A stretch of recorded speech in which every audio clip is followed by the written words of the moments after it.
అందరికి నమస్కారం. So love me if you dare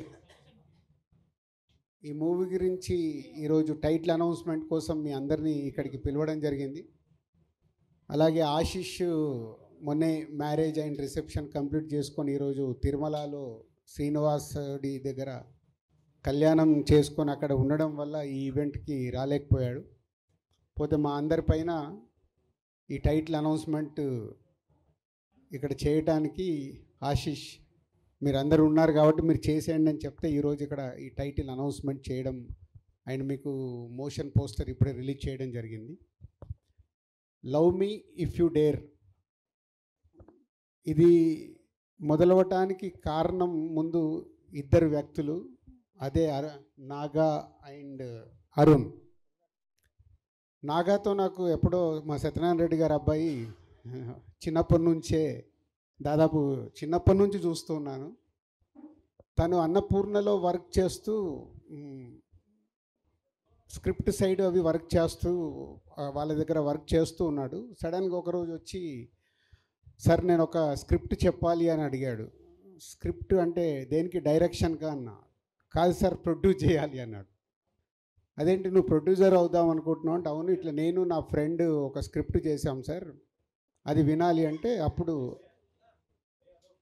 అరుణ్ని నాకు ఇంట్రడ్యూస్ చేయడం జరిగింది. సో అరుణ్ అడిగాను ఏమేమి సినిమాలు చేసావని. నేను ఇప్పటివరకే సినిమా చేయలేదు సార్ అన్నాడు. మళ్ళీ నాకు బ్లాంక్. కానీ నేను ఒక ఇట్లా 3 నవల్స్ రాశాను సార్, సో నా ఇలా స్టోరీస్ మీద నాకు గ్రిప్ ఉంది సార్ అని.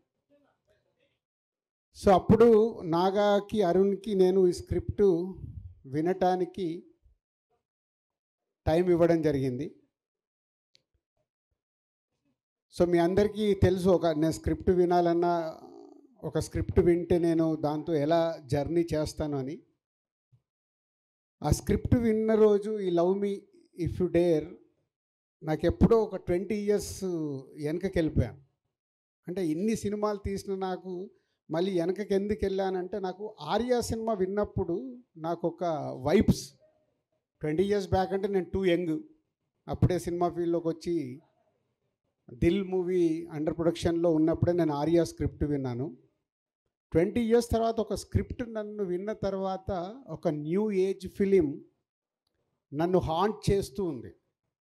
సో వాళ్ళిద్దరికి అదే చెప్పాను, అంటే కొత్త వాళ్ళు బాగా రాశారు, ఎలా అనుకుంటున్నారు ఏంటి అంటే, మాకు బాబు సైలెన్స్ అమ్మా, ఏ సైలెన్స్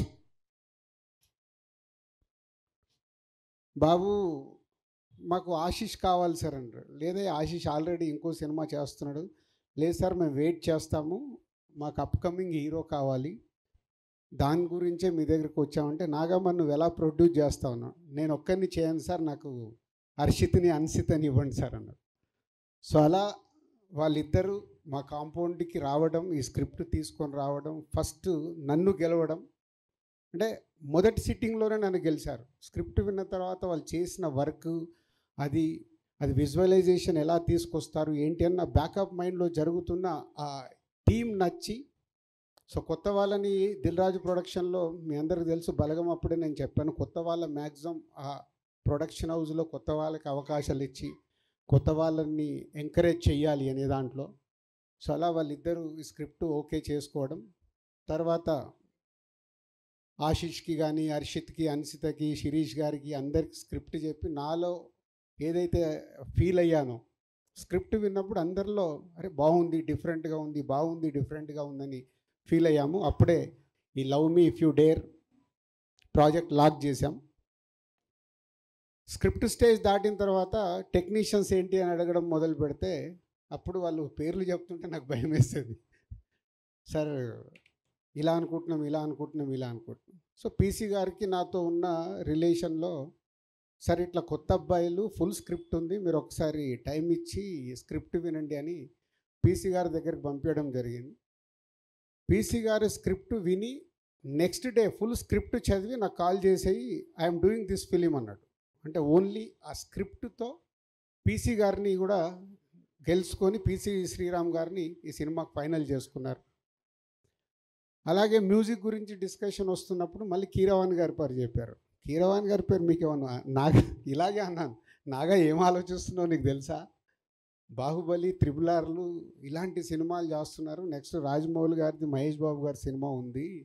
నువ్వు కీరవాణి గారిని అంటే, సార్ పీసీ గారిది ఎలా అయితే ఒక ఛాన్స్ ఇప్పించారో ఒక్కసారి మాకు అపాయింట్మెంట్ వస్తే చాలు సార్ అని నేను అడగలేదు. వాళ్ళే అప్రోచ్ అయ్యి కీరవాణి గారి దగ్గరికి వెళ్ళి కీరవాణి గారికి కూడా స్క్రిప్ట్ ఇచ్చి, కీరవాణి గారు స్క్రిప్ట్ చదివి, మళ్ళీ నేను అసలు మాట్లాడలేదు కీరవాణి గారితో. వాళ్ళే అప్రూవల్ చేసుకొని వచ్చి అగ్రిమెంట్ తీసుకొచ్చి సైన్ పెట్టమన్నారు. సో అలా ఈ ప్రాజెక్ట్కి కీరవాణి గారిని కూడా వాళ్ళే తెచ్చుకున్నారు. మంచి అమ్మాయి కావాలి. బేబీ అప్పటికే వైష్ణవి రిలీజ్ అయింది. రకరకాల అమ్మాయిలు అనుకుంటున్నారు. వైష్ణవిని అడిగండి సార్ ఒకసారి అంటే, నేను వైష్ణవిని అప్రోచ్ అవ్వడం, వైష్ణవి ఒకసారి స్క్రిప్ట్ చదివి ఎగ్జైటింగ్ ఉంది సార్, బట్ ఇంకోసారి చదువుతానని మళ్ళీ ఆఫీస్కి వచ్చి ఆఫీస్లోనే కూర్చొని ఫుల్ రీడింగ్ తీసుకొని, రీడింగ్ అయిపోయాక నేను బయట ఉండి వచ్చి, సార్ ఐఎమ్ సో ఎగ్జైటెడ్ అని వైష్ణవి రియాక్షన్. ఇట్లా అంటే ఒక స్క్రిప్ట్ ఇంతమంది సక్సెస్ఫుల్ పీపుల్ని లోపలికి తెచ్చుకున్న సినిమా.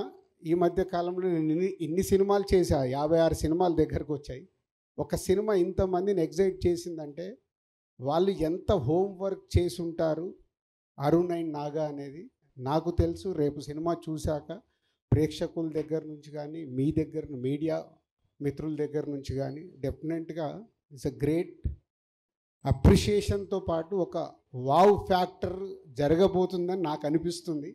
ఆ వావ్ ఫ్యాక్టర్ కోసం నేను వెయిటింగ్లో ఉన్నాను. ఆ రోజు ఎప్పుడు వస్తుందని వెయిటింగ్లో ఉన్నాను, సినిమా కంప్లీట్ అయ్యి మీ అందరికి చూపించడానికి. సో ఈరోజు జస్ట్ టైటిల్ అనౌన్స్ చేసి సినిమా ప్రోగ్రెస్ గురించి చెప్పుదామని. సో ఈరోజు 27th ఫిబ్రవరి 27th, కరెక్ట్ 2 months, ఇక నుంచి 60 రోజులు, April 27th cinema release. So ఈ రోజు నుంచి సినిమాకి సంబంధించిన ప్రమోషన్స్ కానీ, పోస్ట్ ప్రొడక్షన్స్ కానీ అన్నీ కంప్లీట్ చేసుకోవడానికి ఈ యంగ్ బ్యాచ్ అందరు సిద్ధంగా ఉన్నారు. So all the best. Naga and Arun Balagam తర్వాత అన్షితకు వేరే సినిమా రెడీ కావాల్సింది, అది డిలే. ఈ సినిమా వాళ్ళకి సెకండ్ ఫిలింగా అవ్వడం, అలాగే ఆశిష్కి కూడా వేరే సినిమా రెడీ కావాల్సింది, ఈ సినిమా రెడీ అవ్వడం, ఏదో అన్ని కోఇన్సిడెంట్గా నాకు ఆర్యాకు ఏదైతే జరిగిందో ఈ సినిమాకు మీ అందరికీ అలా జరగబోతుందని నాకు వైబ్స్ అనిపిస్తున్నాయి. ఆ వైబ్స్ నిజంగా ఏప్రిల్ 27 ప్రేక్షకులు కూడా రియాక్ట్ అవుతే మీ లైఫ్లో ఇదొక గ్రేట్ మెమొరీ, మంచి సినిమాతో పాటు మీకు ఒక మంచి మెమొరీ కాబోతుంది మీ యంగ్ బ్యాచ్ అందరికీ నమ్ముతున్నాను. So all the best old team. So journey చెప్పగలిగాను. ఇంకా సినిమా వాళ్ళకి చూపించినప్పుడు, రేపు టీజర్ చూసినా, ఈ సినిమాకి సంబంధించిన కాంటెంట్ చూసినప్పుడు డెఫినెట్గా మీడియా మిత్రులు వాళ్ళకు నచ్చితే, ఒక మీకు బలగం సినిమానైతే ఎలా ఎంకరేజ్ చేశారో ఈ సినిమాను కూడా ఎంకరేజ్ చేస్తారు. వాళ్ళకి ఆ కాంటెంట్ నచ్చుద్దని 100% నేను నమ్ముతున్నాను. సో అది వాళ్ళు చూసే వరకు ఇంకా మీరు వెయిట్ చేయాలి. 60 days కౌంట్ డౌన్. ఏప్రిల్ 27 ఈ సినిమా థియేటర్లోకి వస్తుంది. కలుద్దాం. థ్యాంక్ యూ రాజు గారు. Thank you so much. And